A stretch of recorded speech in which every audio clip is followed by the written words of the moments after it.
అదే ఎక్సెస్ కదా తీసుకొని ఇవ్వాలి అంతే.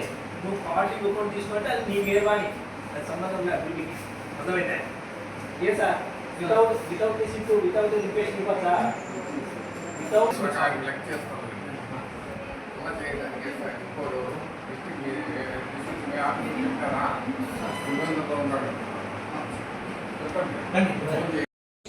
ఆయన ఇది పెట్టి ఏం చేస్తున్నాము ఆడదా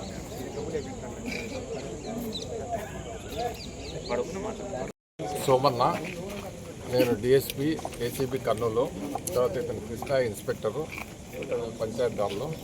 ఈరోజు మేము మధ్యాహ్నం 1 గంటకి సుమారు 1 గంట సమయం అప్పుడు మేము పంచాయతీ దారులు పోలీసు వాళ్ళు పంచాయతీ దారులు అంతా కలిసి వచ్చి సర్ప్రైజ్ చెక్ చేసినాము. ఈ వీళ్ళపైన వచ్చిన అలిగేషన్స్ అంటే కరప్షన్ జరుగుతుందనే అలిగేషన్ల ఆధారంగా వచ్చి సర్ప్రైజ్ చెక్ చేసినాము. చేసిన తర్వాత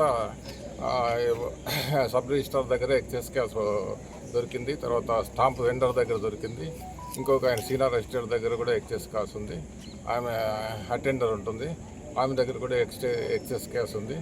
అవన్నీ క్యాష్ అంతా ఇప్పుడు తీసుకొని మేము ప్రొసీడింగ్స్ రాస్తున్నాము. మనం ఎగ్జాక్ట్గా చెప్పలేము కానీ క్యాష్ ఎంత ఎక్సెస్ అని సుమారుగా చెప్పగలుగుతాను. ఆయన దగ్గర సబ్ రిజిస్టర్ దగ్గర వచ్చి 5,000 చిల్లర ఉంది.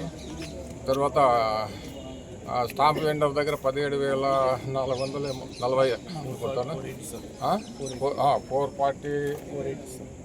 440 ఉంటే దాంట్లో 300 వచ్చి ఇయ్యింది పర్సనల్ క్యాష్.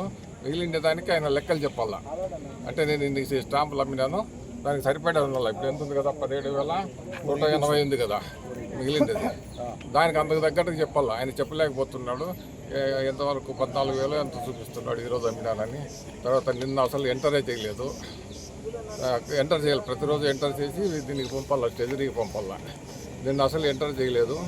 కానీ ఒక 8,100 రూపాయలు నిన్నటి అమౌంట్ అని వాళ్ళు చెప్తున్నారు. కానీ అది క్లారిఫైగా చెప్పడం లేదు. కాబట్టి ఇవంతా ఏమేమి జరిగిందో అదంతా ప్రొసీడింగ్స్ రూపంలో రాస్తున్నాము. రాసి గవర్నమెంట్కి రిపోర్ట్ పంపుతాము. ఒకవేళ కేసు అయితే కేసు రిజిస్టర్ చేస్తాం నెక్స్ట్. ఇప్పుడు వరకు సర్ప్రైజ్ చెక్ మాత్రమే.